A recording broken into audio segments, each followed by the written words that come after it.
As graduations take place and returning students enjoy their summer break, it's important that we check in on their well-being. It's also just as necessary to see how teachers and other school employees are doing, being that it takes a village to ensure a school's success. CalHOPE is here to remind us that May is Mental Health Awareness Month and there are resources to boost our mental health. Here to tell us about the Beacon of Hope available is Steve Nemo. He's the co-founder of the Z Cares Foundation. Welcome. Thank you. Good to be here. Yeah, so Steve, please start by telling us about the CalHOPE Schools Initiative and why it was created. Yeah, thank you. Yeah, we're so excited to be a part of this initiative. So the CalHOPE Schools Initiative was created. It was it's a resource for educators, students, families in the state of California. Um, and really it was built around some of the challenges that we faced coming out of COVID-19 and some of the issues that we saw in youth. And so what we did is we brought together three really powerful resources that are available for free for all of California. We've got a trusted space, redirecting grief to growth. We've got angst, building resilience, and then Z Care's very own Stories of Hope Shorts, which is a series of short stories to help people deal with the emotions that they're facing. Yeah, and you mentioned COVID-19. I mean, so many of us were eager for it to be over so we could get back to regular life. But what does the post-pandemic picture look like for students' mental health? And what are some of the ongoing concerns to think about? Yeah, it's coming out of COVID. Obviously, it was a major pandemic that we faced over the last 3 years, and there's a lot of fallout that has come from that, from the isolation.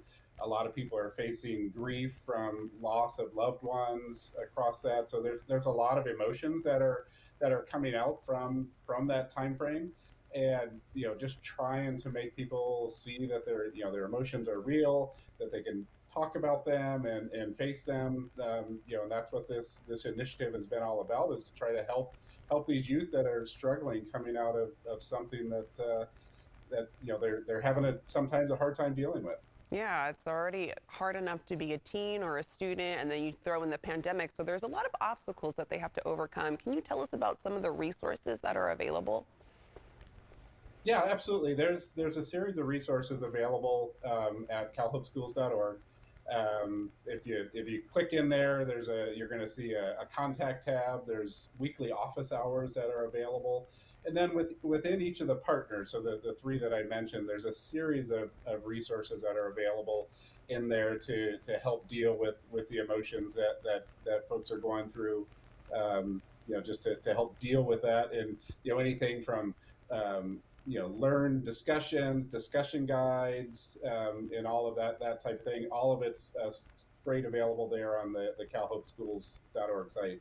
Yeah, so many helpful resources and tools. Are there also services available for our Spanish-speaking community members?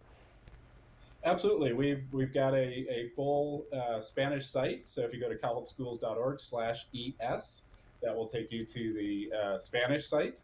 And obviously, there to support our Spanish community.